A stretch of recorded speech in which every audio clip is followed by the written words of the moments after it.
Coming to Joe Biden, I note a Ukrainian oligarch has claimed that he was coerced into paying a $10 million bribe to Joe Biden's family, according to a secret informer's bombshell report to the FBI. What publicity has this received, Peggy? Well, if you listen or watch anything on the conservative end, it's been pretty much wall to wall because this is explosive evidence. And this is exactly the type of thing that the Republicans have said that they would find if they followed this trail.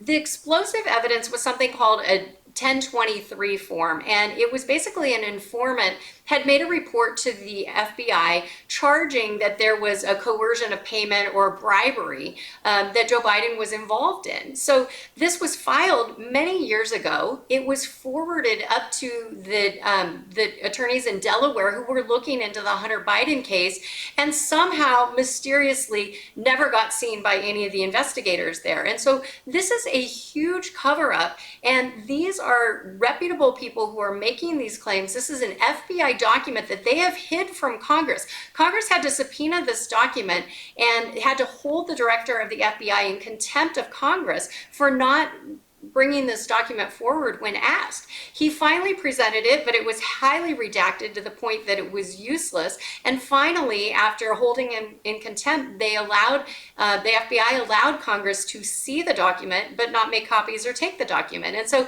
they have wanted to keep this hidden. It's finally been seen, and now we know why they've kept it hidden for so long. Well, I mean, the guts of this, as I understand it, is that the chief executive of an oil and gas company, which had the president's son Hunter Biden on its board, the bloke is Mykola Zlochevsky, claims to have taped the Bidens on 17 occasions about the payments, 2 of which involved Joe Biden. Now, Peggy, for several months, the Republicans, as you just said, then have argued that this secret file implicates the president in a foreign bribery scheme. Why has the file been kept secret? Well, we know why it's been kept secret, because it's very damning, and it does provide that link, or that smoking gun that links Hunter Biden to Joe Biden and his business dealings directly to him. We actually saw the White House pivot their language this week. It was very interesting because Karine Jean-Pierre from the White House podium, she said, "As I've always said, Joe Biden is not in business with his son." And that was not what she's always said. She's always said that Joe Biden never had any conversations, or he didn't know anything about his son's business dealings.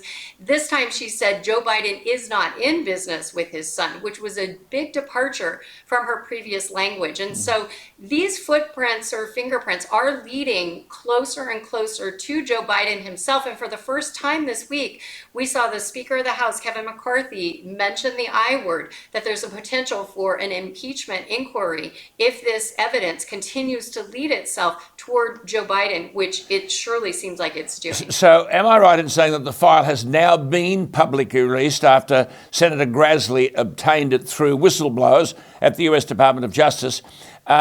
Do we know all of it, or how much of it has been redacted? I mean, if it implicates President Biden, doesn't it mean that we're facing now another massive cover-up? Probably. And we saw whistleblowers testify last week in Congress, and the Democrats, dismissed them as not being credible, but they were highly credible. And Democrats tried to change the subject because they knew that they were credible, and they knew they were bringing forward explosive evidence. So I don't think this is going to go away. I think the walls are closing in around Joe Biden, and I think he's finally going to have to answer for this.